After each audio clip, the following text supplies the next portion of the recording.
I remember the day I moved in with Michael and his parents.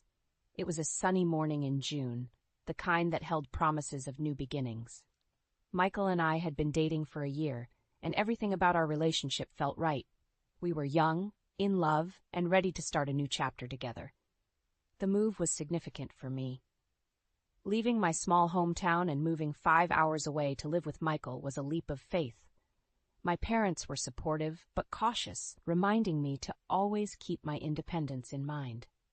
Michael had asked for their blessing, which they gave after many heart-to-heart conversations.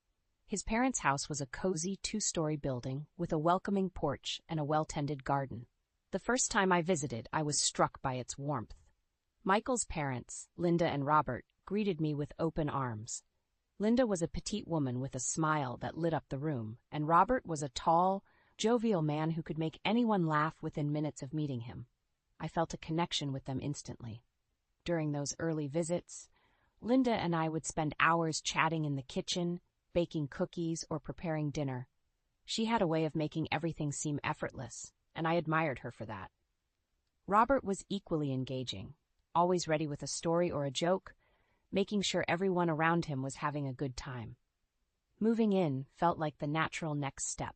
Michael and I talked about it for months, and when the day finally came, it was exciting. My stuff fit into the room Michael and I shared, and his parents made sure I felt welcome. Linda hugged me tightly, saying, "Welcome to the family, dear." The first few weeks were like living in a dream. I was getting along great with Michael's parents. We had family dinners every night, where we shared stories and laughed over Robert's jokes. Linda would sometimes whisper advice about handling Michael's quirks, and I found her insights invaluable. I noticed how they all worked as a unit, and I did my best to fit into their rhythm. I helped with chores, trying not to step on anyone's toes. Michael seemed happy, and seeing him in his element, surrounded by his family, made me love him even more. However, as weeks turned into months, the initial excitement started to wane. I began noticing little things, subtle shifts in behavior that I hadn't picked up on before. It was nothing major at first, just a sense of something being slightly off. I couldn't put my finger on it, but I felt a change in the air, a tension that hadn't been there before. I shrugged it off initially, attributing it to the adjustment phase of living together. But as more time passed, these small changes began to form a pattern, one that I couldn't ignore for long. It was the beginning of what would become a challenging journey, one that would test my strength, my relationship, and my understanding of what it means to be part of a family. As autumn set in, the warmth of the summer months seemed to fade, not just outside, but within the walls of the house as well. The subtle changes I had noticed earlier were becoming more pronounced, more frequent. It was as if a different side of Linda and Robert was slowly revealing itself, one I hadn't seen before. One evening, I was in the kitchen, washing dishes after dinner. It was something I had done many times before, but this time something was different. I had stepped away for a moment, leaving a couple of my dishes in the sink. When I returned, I found that Linda had washed everything else but had left my dishes untouched, set aside as if they were somehow separate, unclean. At first, I thought it might have been an oversight, but it happened again, and then again. It wasn't just the dishes. It was little things, like Linda moving my belongings to a corner of the room, or Robert making offhand comments about my job or my habits.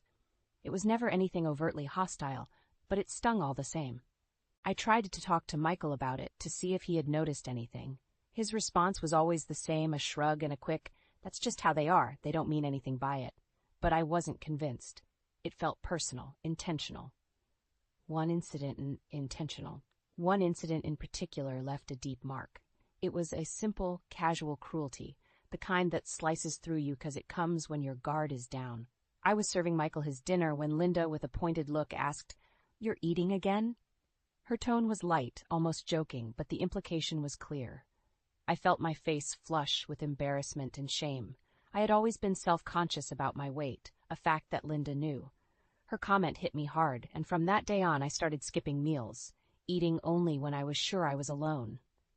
The joy I once found in cooking and sharing meals with the family vanished, replaced by anxiety and a deepening sense of isolation. Michael didn't notice, or if he did, he never said anything. It felt as though I was becoming invisible in my own home, my presence tolerated rather than welcomed. The relationship I had thought so fondly of with Linda and Robert was crumbling, and I couldn't understand why. I started spending more time in our room, away from the family. The house, once a symbol of a new chapter in my life with Michael, now felt like a trap, confining and cold. I felt alone, misunderstood, and increasingly unwanted. I clung to the belief that this was just a phase, that things would get better with time. But deep down, I knew that something fundamental had shifted. I was no longer just Michael's girlfriend. I was an outsider, living under the same roof but feeling miles apart. The growing tension in the house was like a silent storm, brewing beneath the surface, waiting to break. And as the days turned into weeks, and the weeks into months, that storm would soon find its voice in ways I could never have anticipated. Winter arrived with its short days and long, cold nights, mirroring the growing chill inside the house. The unease I felt around Linda was now compounded by a new, more unsettling problem: Robert's behavior. Robert, once the jovial storyteller, began showing a side of himself that was far less amiable, especially after he'd had a few drinks. His humor, which I once found endearing, turned biting and cruel. He'd make offhand remarks about people's appearances, often focusing on their weight, and laugh it off as though it were all in good fun. But the laughter never reached his eyes. One evening, his comments became personal. He made a joke about my weight in front of Michael and his friends. I excused myself quickly, holding back tears until I was safely in the bathroom. Michael came to check on me later, brushing off his father's words as just Dad being Dad. But it was more than that. It was humiliation, served coldly and publicly. The incident that truly shook me happened when Michael was out of town for work. I was taking a shower, lost in thought, when I heard the bathroom door handle jiggle. I had locked the door, a habit I had formed since moving in. Through the frosted glass, I saw Robert's silhouette. He knocked, his voice slurred, asking if I needed help. I replied sharply that I was fine, but my heart was racing. The thought of what might have happened if I hadn't locked the door sent shivers down my spine. I confronted Michael about it when he returned, but he seemed unable to grasp the severity of the situation. He assured me it was a misunderstanding, that his dad probably just didn't realize I was in the shower. But I couldn't shake the feeling of vulnerability, the sense that I wasn't safe in my own home. Amidst all this, I continued to help Linda and Robert with their needs. I assisted Linda with her medical paperwork, drove her to appointments 2 hours away, and even missed classes to be there for her. For Robert, I helped with their immigration papers, communicating with lawyers and organizing documents.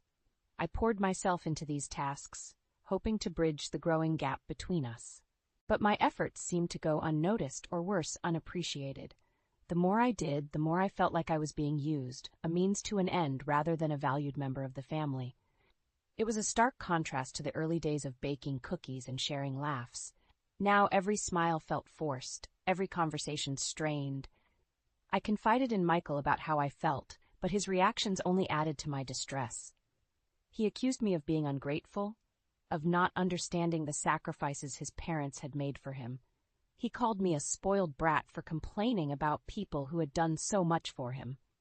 I felt increasingly isolated, not just from his parents, but from Michael as well. The man I moved 5 hours to be with, the man I loved, seemed to be on a completely different page. I began to question everything about our relationship, about the decision to move in with his family, about who I was in this dynamic. I was stuck in a home that no longer felt like home, with people who saw me as an outsider and a partner who didn't seem to see me at all. The feeling of going crazy, of not being able to trust my own feelings, was overwhelming. I was lost, struggling to find my footing in a place where I once thought I'd stand firm. The tension in the house had reached a palpable level, like a thick fog that refused to lift. I knew I couldn't continue living this way, walking on eggshells, feeling unwelcome in my own home. It was time for a direct conversation with Michael, one where I laid out everything that had been weighing on me. I chose a quiet evening, when Michael and I were alone in our room, to broach the subject. My heart pounded as I started to speak, my words laced with a mix of frustration and desperation. I told him about the growing distance with his parents, the hurtful comments, the incidents that made me feel unsafe, and how his reactions only added to my feelings of isolation. Michael listened, but his expression grew increasingly defensive. When I finished, he let out a long sigh and shook his head. "Anna, you're overthinking things. My parents are good people. They've been through a lot. You just need to try harder to understand them." His words felt like a slap. Try harder? I had been bending over backward to fit into his family, to be helpful, understanding, and patient. But it was never enough. And now, instead of support, I was met with accusations of overreacting. The argument that followed was heated and painful. Michael accused me of being ungrateful, of not appreciating the roof over my head and the efforts his parents had made to welcome me. He said I was acting like a spoiled brat, creating problems where there were none. I tried to explain how his words hurt me, how they made me feel alone and unsupported. But the more I spoke, the more he seemed to withdraw, his words turning colder, more dismissive. That night, I lay awake, staring at the ceiling, feeling a chasm growing between Michael and me. The man I loved, the man I had moved cities for, was telling me that my feelings, my experiences, were invalid. I felt like I was losing my grip on reality, questioning my own perceptions and judgments. The following days were a blur of tension and awkward silences. Michael and I were like strangers, passing each other in the house without a word. His parents seemed oblivious to the storm brewing, or perhaps they chose to ignore it. I began to wonder if I was indeed the problem. Was I being too sensitive? Was I expecting too much? These questions haunted me, eroding my confidence and sense of self. I felt trapped, not just in the house, but in my own mind, doubting everything I thought I knew. But amidst the turmoil, a small voice inside me whispered that this wasn't right. I couldn't be the only one at fault here.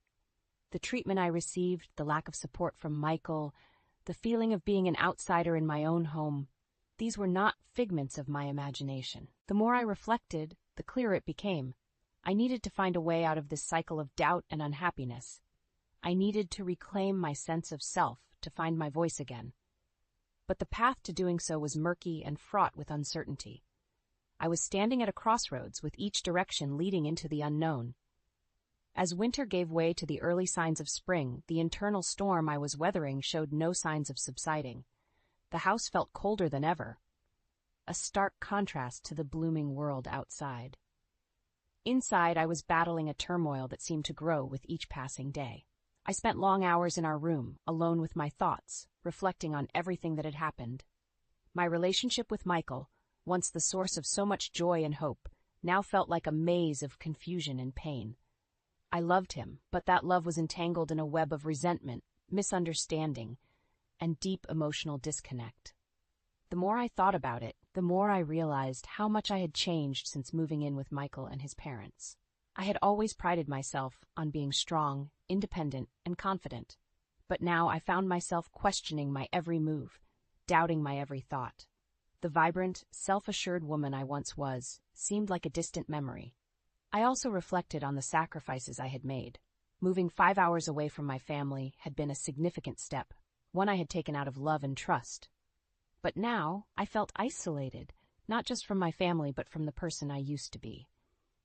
My world had shrunk to the confines of this house, and with it my sense of self. My conversations with Michael had become sparse and functional. The warmth we once shared replaced by a cautious politeness. It was as if we were both treading on thin ice, afraid that any wrong step could shatter the fragile surface under our feet. In moments of solitude, I found myself yearning for the comfort of my family. I missed the easy laughter, the unconditional support, the feeling of being understood and accepted for who I was. I missed being able to share my thoughts without fear of judgment or dismissal. The realization hit me hard. I was losing myself in this relationship, in this house. The Anna that moved in months ago was not the Anna I saw in the mirror now. I had become a shadow, a version of myself that was unfamiliar and unsettling. The question of what to do next weighed heavily on my mind. Leaving seemed like the obvious solution, but it wasn't that simple. There were financial considerations, the fear of being alone, and the daunting prospect of starting over. But staying meant continuing to live in an environment that was slowly eroding my sense of self-worth and happiness. I sought counsel from friends and even considered therapy. Each conversation brought new perspectives, but the decision ultimately was mine to make. It was clear that something had to change. I couldn't continue living in a state of perpetual unhappiness and self-doubt. As spring turned into summer, the decision crystallized in my mind. I needed to find my independence again, to reclaim the life I had before, a life where I felt strong, valued, and happy. The journey ahead would be challenging, but the first step, as always, is the hardest. As the summer sun brought warmth and light, I knew it was time to make some decisions. The resolve to change my situation had been growing, and now it was time to act. I started by seeking advice and support outside the walls of the house that had become my prison. Talking to friends was a balm for my weary soul. They listened, offered empathy, and reminded me of the person I used to be. Their words were like a mirror, reflecting a version of myself I had almost forgotten.